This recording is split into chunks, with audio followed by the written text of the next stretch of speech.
Olá, muito boa noite, muito bem-vindo a mais um Papeando com Carlão, aqui pela TV Cultura Litoral. É sempre um prazer estar com você, lembrando toda terça, quarta e quinta-feira, sempre às 19 horas, com reapresentação no mesmo dia, às 23 horas.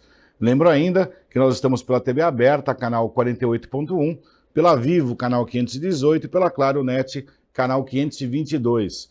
A intenção da gente sempre fazer esse programa, esse talk show regional, é justamente trazer as pessoas que fazem um pouco da nossa história aqui em Santos e na Baixada Santista também. Uma das pessoas que está aqui comigo hoje já é minha sócia. Eu sempre chamo ela quando eu preciso de um socorro em direito. E quando a gente fala em direito hoje, a gente passeia por vários aspectos. Eu sou muito fã quando a gente fala direito na saúde, porque tem várias visões, né? Tem a visão do convênio, do paciente, aquilo que a gente pode, aquilo que a gente não pode. Toda vez que a gente fala direito, a gente lembra também quais os nossos direitos e também quais os nossos deveres e até onde a gente pode ir.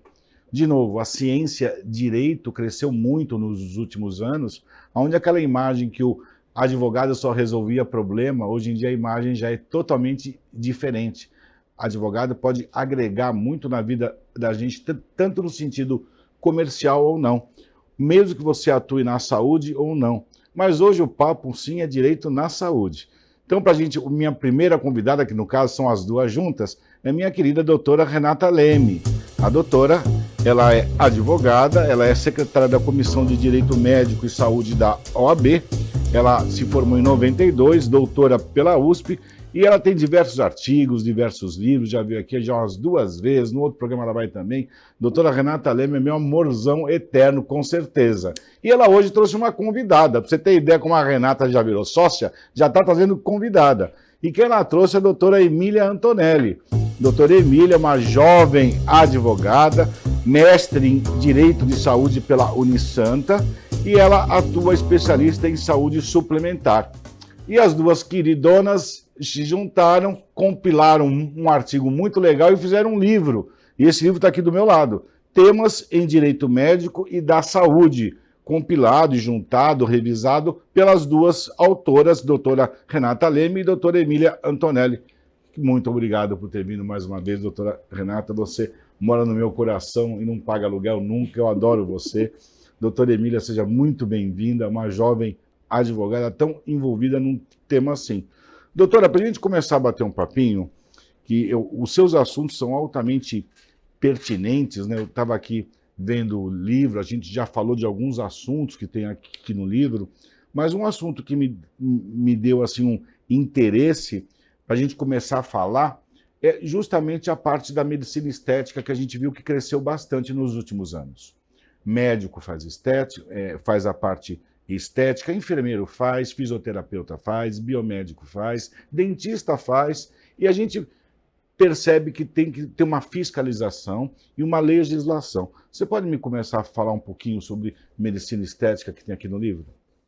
Bom, é um prazer estar aqui Eu mais adoro quando ela fala bonitinho, vez, né? É um prazer. Ela fala bonitinho. Fala, doutora. É uma satisfação, a gente sempre bate um papo muito gostoso. Obrigado, doutora. E também informamos, né? Claro. Trazemos aquela informação Claro. qualificada sobre direito, sobre medicina, saúde. Sim. E aqui, né, hoje trazendo a minha aluna, ex-aluna, agora mestre em Direito, Emília Antonelli. É legal, né, a gente ver uma... Muito. Não é satisfatório. Eu acho tão legal isso.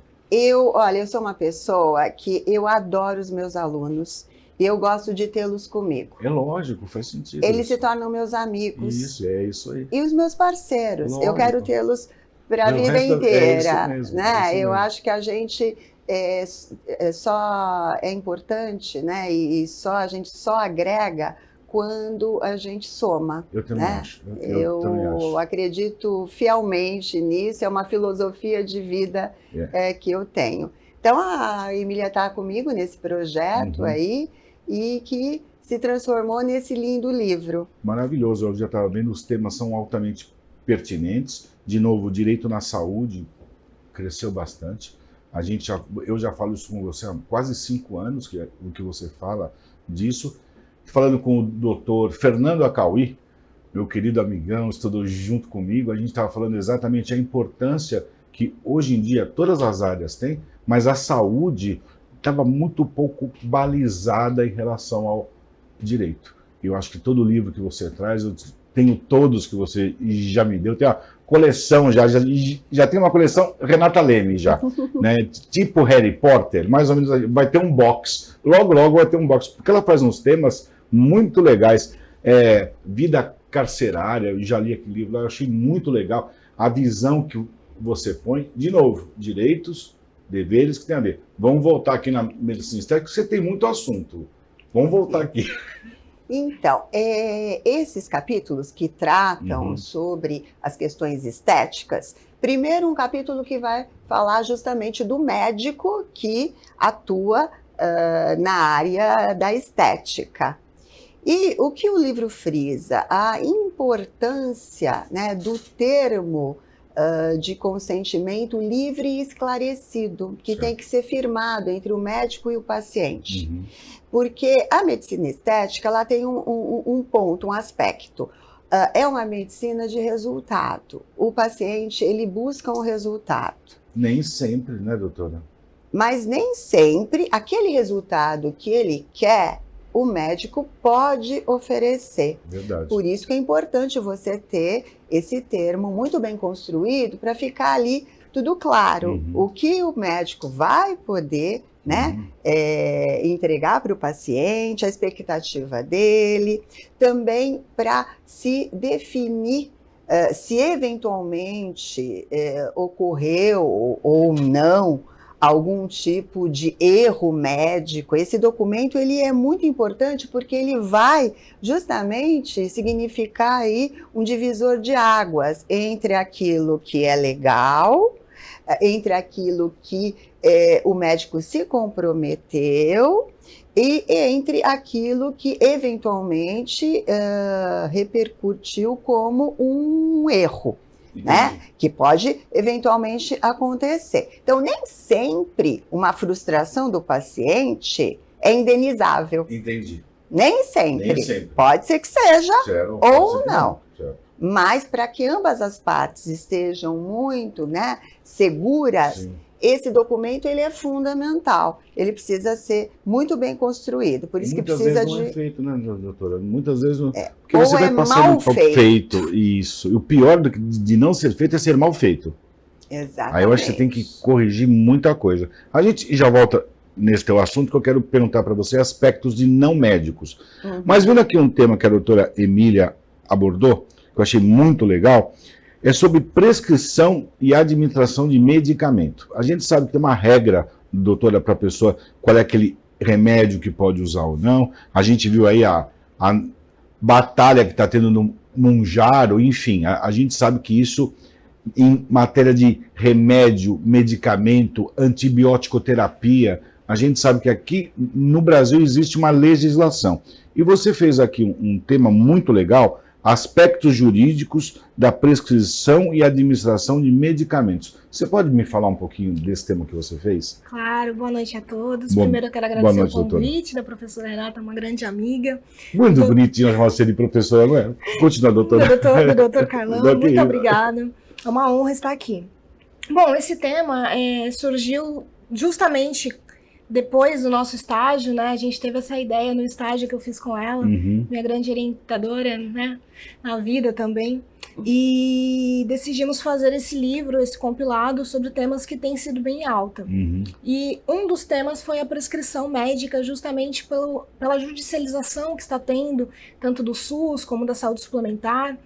E no estudo, um dado interessante foi que uma pesquisa realizada pela Escola Paulista de Epidemiologia, ela fala de que 85%, em média, das prescrições há um erro. 85%, doutor? Que muito. Sim. E a OMS também divulgou no ano passado que a cada 1 minuto, 5 pacientes morrem por erro médico. Mas é muito, esse dado é alarmante, eu não tinha noção disso. Então, o que vem acontecendo no mercado?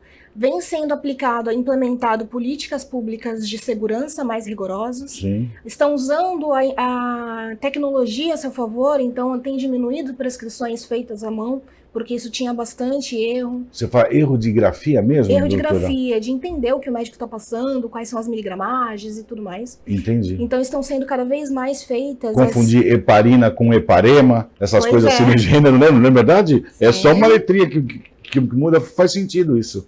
E também trouxemos a sugestão de que as faculdades de medicina implementem as diretrizes do SUS, as políticas públicas, para os médicos entenderem quais são os impactos quando eles prescrevem medicamentos fora do rol do SUS ou da saúde suplementar, e também para entender quais são os medicamentos que estão cobertos e explorar todos eles antes de prescrever algum fora. Porque quando você me fala isso aí, é um dado é um problema, doutora, de saúde pública mesmo. Você não acha, Rê? Sim, é uma coisa alarmante, né? Sim. E isso nos questiona a formação, né, dos médicos. Claro, faz sentido. Também criar protocolos, né, porque como se deve prescrever a questão da grafia ou uso, né, de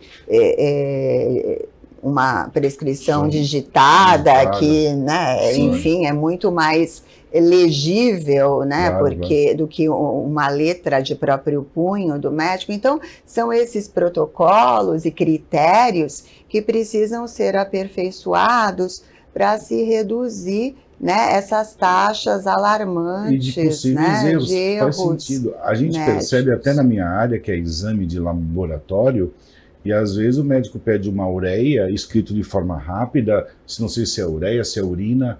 Então, às vezes, acontece também. Sim. O que você falou, doutor, é altamente pertinente. Eu só não sabia que o dado era tão alarmante assim. A gente estava tendo um papo aqui muito legal com a doutora Renata Leme e a doutora Emília Antonelli, de um livro justamente chamado Temas em Direito Médico e da Saúde. O livro é sensacional para quem atua na área da saúde, para quem atua na área jurídica e mesmo para o leigo dar essa lidinha que eu achei sensacional, Editora Dialética, né? Então, segura aí que ainda tem mais assunto para a gente falar, a gente volta já já.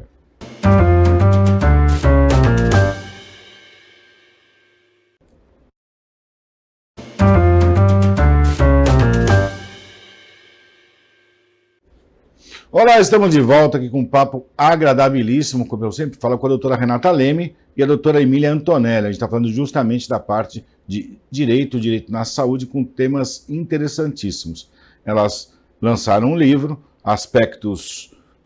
Eu cismei no teu tema, do Aspectos da Prescrição, não é isso? Temas em Direito Médico e da Saúde é o nome do livro, e dentro tem um artigo muito legal sobre prescrição, assim como outros também. Editora Dialética. A gente, no bloco passado, abordou um pouquinho o tema da parte da estética. E a gente só pode usar o termo medicina estética quando é médicos, né? Falei certo, doutora? Sim. E o resto é estética mesmo. Outros profissionais que atuam nessa área de estética, sobre a legislação, aquilo que pode ser feito ou não. Você falou muito bem que pode ter um contrato entre o paciente e o médico, aquilo que vai ser feito, o que não vai ser feito, mudado, abordado. E os outros profissionais, doutora, como fica? Então, agora é permitido, né, que alguns outros profissionais, como dentistas, biomédicos, farmacêuticos, possam, né, realizar alguns procedimentos estéticos. No entanto, há que se observar o que o Conselho das Categorias regulamentam, certo, como aquilo que é um campo permitido. Vamos dar um exemplo, né? Dentista. Estética daqui para cima. Mas não é tudo. Não é tudo. Dentista pode fazer aquela cirurgia de orelha de abano? Não. Não. Pode fazer a rinoplastia? Não. Pode fazer cirurgia de pálpebra? Não, porque isso já é uma cirurgia exclusiva do médico especialista, né, em estética. Faz sentido. Então, esses profissionais, eles precisam observar o que os seus conselhos definem como aquilo que é o campo onde eles poderão atuar. Entendi. Tá? E com relação a, né, por exemplo, biomédico, farmacêutico, a mesma coisa. Sim. Tá? Também sempre observando o que é regulamentado pelos seus conselhos. Aquilo que não seja não invasivo, você tem que ter certos cuidados. Mesma coisa quando você estava falando, me acendeu uma luzinha da tal da bichectomia, redução da bochecha, que às vezes é feito no consultório. Eu acho muito invasivo, você está totalmente certa, mas sempre indo atrás do que o teu conselho de classe determina. Médico CRM, biomédico CRBM, CRF, por aí vai. Até para que você, evidentemente, esteja amparado. Sim, juridicamente. Juridicamente. Porque se eventualmente, né, for questionado que esse profissional realizou um procedimento fora do seu escopo, lógico, ele vai dizer, não, está aqui porque o meu conselho autoriza. Certo, tá? Certo. A despeito disso, há ainda uma discussão entre o Conselho Federal de Medicina e os outros, porque os médicos estão, já judicializaram, né, esse assunto, querendo a exclusividade para a realização de procedimentos estéticos. Então, eu acho que esses profissionais que não são médicos, eles precisam estar muito atualizados em relação a isso, para que eles não sejam futuramente demandados e não tenham que pagar uma indenização ou até sofrer ações penais, né? Faz sentido. Em razão de uma prática ilegal e ilícita. A gente pensou na mesma coisa. Justamente quando você, por exemplo, no meu caso, que eu sou coordenador lá do curso de biomedicina, o aluno sai dali graduado para atuar, no nosso caso da Unisanta, em análises clínicas. Se ele quiser atuar em estética, ele tem que fazer um curso, uma pós-graduação de no mínimo 500 horas, conforme o MEC fala, e ele se especializa, por exemplo, em injetáveis, por aí vai. Quando se torna invasivo, você tem que ter o cuidado de não fazer aquilo que o teu conselho não permite. Então, acho que você explicou muito bem. Eu vou voltar no tema com a doutora Emília, que eu gostei bastante, sobre medicamento, e perguntar uma coisa que a gente não tinha falado ainda. Quando você fala de aspectos jurídicos de prescrição, você foi muito bem clara aquilo que acontece do jeito que o médico pede e tal. Eu vou fazer uma pergunta para você que sai um pouquinho do tema, mas fica no mesmo tema. Quando um paciente precisa tomar um remédio, precisa fazer uso de um remédio e a família não tem posses, eu recorro a quem? Eu abro uma ação, o juiz pode falar para A, B ou C comprar. Quem é que compra? Prefeitura, o plano de saúde, o convênio? Como é que funciona isso? Não estava combinado isso. Pode falar. Na verdade, tudo vai depender, né? Tá. Se ele não tiver plano de saúde, ele precisa se socorrer ao SUS. Tá. E verificar, caso ele tenha plano de saúde, se ele é coberto aquele medicamento, se ele tem DUT, se não tem, se está dentro do rol. No SUS é um pouco mais burocrático, né? Porque precisa passar com o médico primeiro, normalmente o generalista, e aí ele encaminha para um especialista, verificar se é o caso, se ele já não fez, por exemplo, daqueles medicamentos que é para dermatite utópica grave. Sim. Precisa verificar se ele já não fez outros tipos de tratamento. Entendi. E depois se socorrer ao SUS. E caso não for autorizado, seria o caso de judicializar. Mas pode ser feito isso, ser judicializado, e aonde o SUS tem que comprar isso ou não? Ou depende do caso? Depende do caso. Passa-se por uma avaliação médica, com o médico de confiança do juiz, e ele vai verificar se há pertinência ou não. Como se fosse um perito, doutora? Isso, é um perito médico. Tá. Você é fã do SUS? Eu sou muito fã do SUS. Eu também sou fãzão do SUS. Eu acabo dando lá na Unisanto uma disciplina chamada Saúde Pública. E a gente compara a saúde pública do mundo inteiro. Até P1 eu falo sobre SUS. Da P1 para P2, os alunos fazem seminários de saúde pública na Espanha, em Portugal, nos Estados Unidos, Canadá, na Suíça, na Angola, vai piorando. Sri Lanka, África, e no final a gente faz um compilado, e a gente vê que o SUS funciona muito bem. Sim. O SUS, pelo tamanho que o nosso país é, pela integralidade, pelo artigo 200, que a doutora adora, né, que saúde é direito de todos, dever do Estado. Então, assim, a gente fala muito desse assunto e o SUS é sensacional. Eu sou fãzão do SUS. Foi uma dúvida que surgiu a respeito de medicamento. Doutora Renata, a gente está escutando muito falar de inteligência artificial para tudo que é lado. A gente estava mesmo agora aqui, a gente falando dessa época de TCC, aluno que acaba usando e tal. E a inteligência artificial é usada no direito, como é usada na saúde também. Tem um tema aqui seu chamado Princípios Éticos Fundamentais para o Uso da Inteligência Artificial na Saúde. Você pode falar um pouquinho mais sobre ele? Então, esse capítulo foi escrito por um aluno que já tem uma formação na área de informática, né, computação, e ele também é formado em Direito e pôde juntar, né, essas duas pontas. E, de fato, a tecnologia, ela é muito bem-vinda. A inteligência artificial também. A gente sabe que tem uma série de benefícios. Pela inteligência artificial, é possível fazer uma compilação de dados, fazer uma leitura, uma interpretação, até um diagnóstico, né? Mas, evidentemente, como em tudo, há os dois lados. Existem questões com relação ao quê? Os critérios da inteligência artificial que pode existir aquilo que a gente chama de opacidade, uma falta de transparência. E isso pode resultar numa insegurança, porque quando você não compreende alguma coisa, você não sabe quais os critérios que levaram àquele diagnóstico por IA. E aí o profissional, ele pode, inclusive, ser induzido ao quê?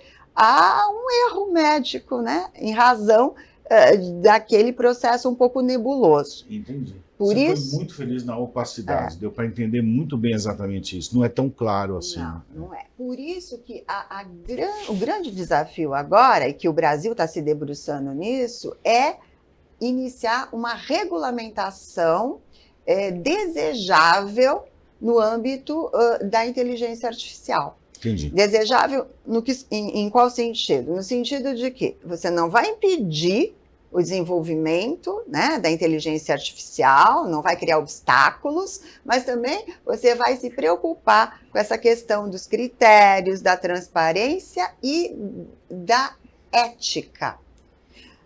Porque a gente sabe que também tem a questão do viés, né? Exatamente. Né? Pode Exatamente. ser uma inteligência artificial com viés. Entendi.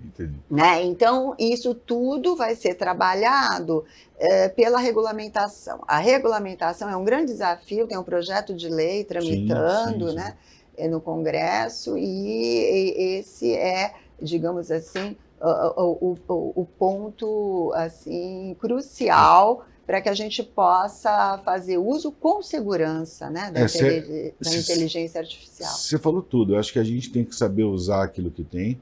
A nossa vida, se a gente for ver, ela foi mudando com o tempo, né? A gente que usou o ASDFG, cedilha LKJH, quer dizer, mudou muita coisa. E eu acho que a inteligência artificial está aí. Ela vai ser usada assim, não tem como voltar um passo atrás, mas você tem que se habilitar para você saber usar ela racionalmente, usar ela de uma forma muito legal. Doutora, deixa eu fazer uma pergunta para você. Esses dias atrás você fez uma palestra e você juntou a parte alimentar com direito, é isso mesmo? Qual foi o tema? Alimentação como direito fundamental. Porque... Legal esse tema, né? Você já está convidada para vir aqui, para você falar desse tema. Não vou deixar nem você falar, porque é um tema muito legal quando você linka com a tua área de direito, né? Você é filha do tio Edgar, um cara que eu era fã dele, um cara que manjava muito, você lembra muito ele, o jeito com que você explica, e você acaba fazendo uns links muito legal, que você põe a saúde, põe a inteligência artificial, e a alimentação, o direito, eu acho o tema fantástico. Então, por favor, já vi na sua agenda, eu quero que você venha falar sobre isso, porque eu acho que é um tema que deve ser abordado, sim.